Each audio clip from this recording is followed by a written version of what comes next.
अस्सलाम वालेकुम students, it's me Ramiz Arain. Let's talk about advance taxation. वो स्टूडेंट्स जो कि सितंबर 2023 के अंदर पेपर ऑप्ट करने जा रहे हैं, पेपर अटेम्प्ट करने जा रहे हैं, उनके लिए बेसिकली ये वीडियो थोड़ी सी जो है ना वो काम की वीडियो होगी। इसमें मैं थोड़ा सा डिस्कस करूंगा about how to opt the paper. ये सबसे एक डिफिकल्ट टास्क होता है स्टूडेंट के लिए कि जब मैं पेपर देने जा रहा हूं तो सर कौन सा क्वेश्चन मैं पहले करूं, कौन सा क्वेश्चन मैं बाद में करूं।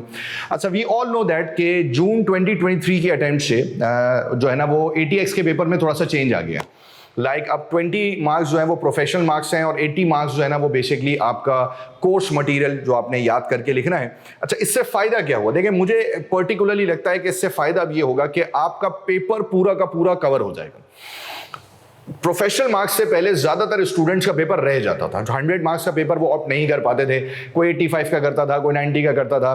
तो इस तरीके से हर स्टूडेंट्स का ऑन एवरेज 5 to 10 मार्क्स का पेपर जो है ना वो रिमेनिंग रह जाता था। लेकिन क्योंकि अब एग्जामिनर ने इसमें 20 मार्क्स प्रोफेशनल के डाल दिए हैं और आपको सिर्फ 80 मार्क्स को कवर करना है, तो मेरे ख्याल में 80 मार्क्स को कवर करना कंपैरेटिवली आसान होगा एज कंपेयर टू 100 मार्क्स।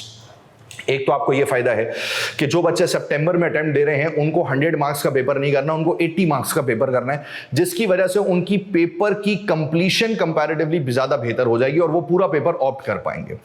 दूसरी चीज जो मैं हमेशा स्टूडेंट्स को गाइड करता हूं अबाउट ATX कि देखें, ATX का ना कोर्स बहुत लेंदी है and there are a number of topics and subtopics जो कि आपको याद करने हैं। और स्टूडेंट हमेशा ये इस बात की शिकायत करते हैं कि सर हमारा रिविजन नहीं खत्म हो रहा है और हम टॉपिक रिवाइज कर रहे हैं और इतनी सारी चीजें हैं, हम उसको कैसे याद रखें। देखिए, इस बात को याद रखें कि it's a hard to memorise each and everything. सही है ना? आपके लिए मुश्किल है कि आप हर चीज को याद रखें। कोशिश करें कि आप एक ग्रैंड रिवीजन करें, एक पूरा प्रॉपर रिवीजन करें and focus on the past papers.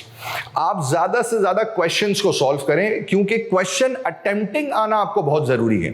बहुत सारे स्टूडेंट्स इस बात पे भी ये गलती कर जाते हैं कि वो सिर्फ रिवीजन पर ज्यादा फोकस करते हैं और वो क्वेश्चन को अटेम्प्ट करके नहीं देखते कि क्वेश्चन में डाटा किस तरीके से आ रहा है और मुझे आंसर किस तरीके से करना है, जिसकी वजह से शायद उनको रूल्स तो याद हो जाते हैं लेकिन उनको पेपर ऑप्ट करना बिल्कुल नहीं आता, जिसकी वजह से वो पेपर में बहुत अच्छा परफॉर्म नहीं कर पाते।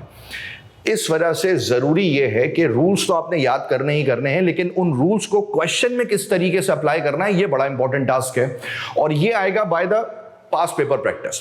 तो मेरे हिसाब से स्टूडेंट एक ग्रैंड रिवीजन करें पूरा प्रॉपर तरीके से, जितनी चीजें याद हो रही हैं हो जाएं, उसके बाद focus on the past papers. ATX का पेपर क्लियर करने के लिए आपको एटलीस्ट 40 to 45 क्वेश्चंस को सॉल्व करके पेपर में जाना है। 40 to 45 क्वेश्चंस को आप सॉल्व करें on the ACCA practice platform, जो उनका प्रैक्टिस प्लेटफॉर्म है, उस पर जाके उस 40 to 45 क्वेश्चंस को सॉल्व करें। मैं क्लास में अप्रोक्सीमेटली 30 to 35 क्वेश्चन सॉल्व करवाता हूं स्टूडेंट्स को। 10, 12, 15 जो है ना वो मैं क्लास में होमवर्क देता हूं। तो हमारे सेशन एंड तक, यानी कि जब तक हमारा सेशन कंप्लीट होता है, तो हम ये 40-45 क्वेश्चंस ऑलरेडी सॉल्व कर चुके होते हैं और फिर मैं स्टूडेंट्स को गाइड करता हूं कि यार अब तुम्हारा बोनस है, हमने इतने सवाल कर लिए हैं कि तुम्हें अब आइडिया है कि सवालों को ऑप्ट किस तरीके से करना है, अब तुम्हारा बोनस है। जिन्होंने 40-45 क्वेश्चन सॉल्व नहीं किए हैं उनके लिए जरूरी है कि वो एटलीस्ट 40 to 45 क्वेश्चंस को सॉल्व करें ACCA प्रैक्टिस प्लेटफॉर्म पर, ताकि उनका रिवीजन भी अच्छा हो जाएगा, उससे उनके रूल्स भी याद हो जाएंगे, प्लस उनको पता होगा कि how to attempt the question, कहां से स्टार्ट करना है, कहां पर एंड करना है, क्या लिखना है, क्या नहीं लिखना है, ये सारी चीजें उसमें कवर अप हो जाएंगी। दूसरी जो मेन चीज है जो कि ATX के पेपर के लिए बड़ी जरूरी है वो ये है कि how to opt the paper. आप पेपर देने गए, section A 1 question 50 marks, data बहुत बड़ा। Section B 2 question 25 marks, data थोड़ा सा restricted. Always start your paper from section B। पहले पेपर बचाएं। जो मैं हमेशा कहता हूं स्टूडेंट्स को, भाई पहले पेपर बचाओ, ठीक है ना? पहले पेपर बचाओ, उसके बाद आगे बढ़ो। अच्छा, पेपर बचाओ आगे बढ़ो का मतलब यह है कि पहले 25-25 नंबर वाले सवाल सॉल्व कर लें, क्योंकि इससे आपको बेनिफिट ये होता है कि आपका पेपर सेफ साइड पे चला जाता है, क्योंकि उसमें डाटा कम होता है, तो उस सवाल को समझना और उसको अप्लाई करना कंपैरेटिवली क्या होता है, आसान होता है।